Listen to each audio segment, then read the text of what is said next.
Sesudah tumbangnya rejim Soekarno pasca pemberontakan Gerakan 30 September 1965, lahirlah pemerintahan baru yang menyebut dirinya sebagai Orde Baru di bawah pimpinan Jenderal Soeharto.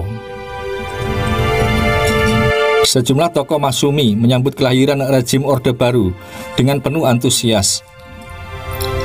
Karenanya, sejumlah tokoh Masyumi seperti ex-ketua umumnya Prawoto Mangku Sasmito, Muhammad Natsir, dan lain-lainnya mendesak pemerintahan Soeharto untuk merehabilitasi partai politik Masyumi yang telah dibubarkan oleh rejim Nasakom Soekarno. Namun apa kenyataannya? Soeharto, pemegang Super Semar sekaligus pejabat presiden, menolak permintaan tersebut. Melalui surat keputusannya pada tanggal 6 Januari 1968, Soeharto menyatakan alasan-alasan yuridis, ketatanegaraan, dan psikologis telah membawa ABRI pada suatu pendirian, bahwa ABRI tidak menerima rehabilitasi bekas partai politik Masyumi. Padahal anehnya, dalam kebijakan Soeharto sebelumnya, pada 17 Oktober 1966 telah mengizinkan dan mengeluarkan SK tentang rehabilitasi Partai Murba yang juga telah dibubarkan oleh Soekarno. Partai Murba adalah partai yang didirikan oleh Tan Malaka dengan berideologikan sosialisme demokrat. Selain itu, dalam masa Orde Baru, Soeharto juga menolak desakan berbagai elemen untuk mencabut gelar pahlawan nasional pada dua tokoh komunis, yakni Tan Malaka dan Alimin bin Prawirodirjo. Soeharto beralasan bahwa pemberian gelar itu telah dilakukan oleh Presiden Soekarno dengan telah memperhatikan berbagai pertimbangan, karenanya tidak bisa dibatalkan. Sementara itu, bahkan sebagai realisasi dan pengejawantahan surat perintah 11 Maret dari Presiden Soekarno, di mana disebutkan tentang keharusan bagi pengemban Super Semar untuk melaksanakan dengan pasti segala ajaran pemimpin besar revolusi. Maka, pemerintahan Orde Baru pimpinan Jenderal Soeharto mendesak kepada partai-partai politik kala itu untuk menyederhanakan dan mengelompokkan sistem kepartaian sesuai dengan Undang-Undang Nomor 15 Tahun 1969 tentang pemilihan umum anggota Badan Permusyawaratan Perwakilan Rakyat.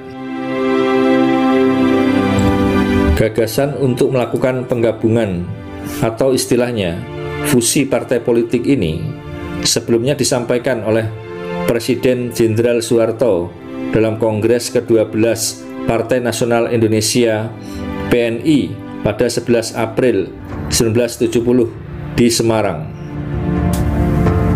Karenanya, bertempat di Istana Negara Jakarta pada 17 April 1970, Presiden Soeharto memanggil 10 pimpinan partai politik yang telah memenuhi syarat sebagai peserta pemilu 1971. Dalam pertemuan itu, selain Soeharto memberikan bantuan berupa mobil kampanye, juga dibahas mengenai persiapan pemilu pertama di masa Orde Baru itu.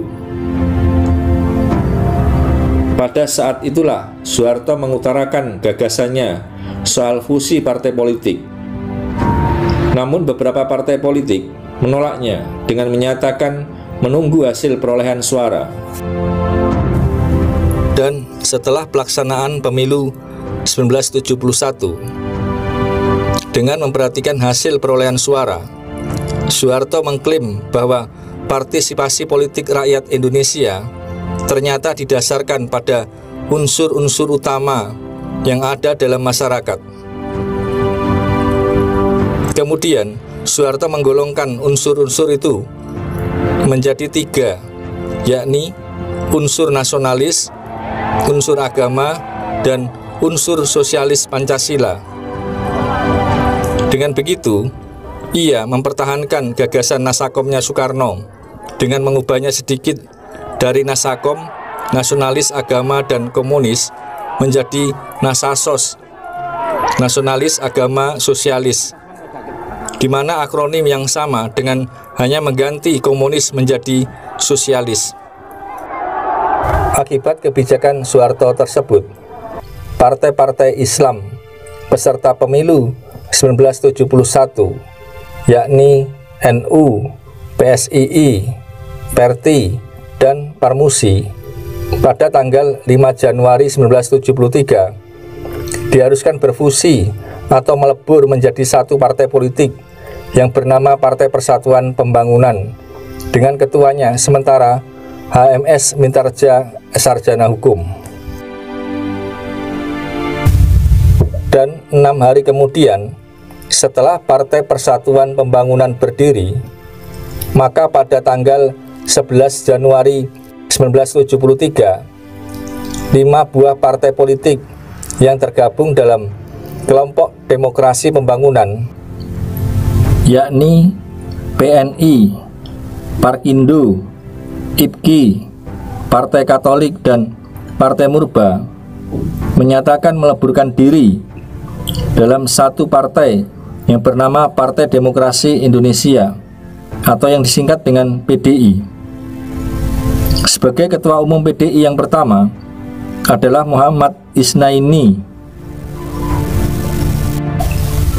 Dengan demikian, dalam kehidupan sistem perpolitikan Indonesia di masa Orde Baru kala itu, hanya terdapat 3 organisasi politik dengan afiliasi ideologi nasionalis, agama, dan sosialis.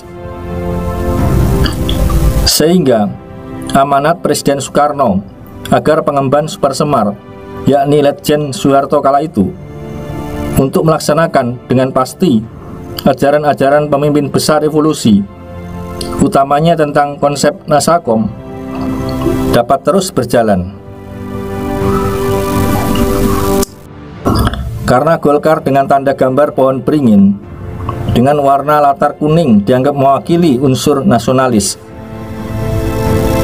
sedangkan P3 yang bertanda gambar Ka'bah berwarna hijau dianggap wakil dari unsur agama. Adapun PDI yang bertanda gambar kepala banteng dengan berlatar belakang warna merah dianggap wakil dari unsur komunis atau sosialis.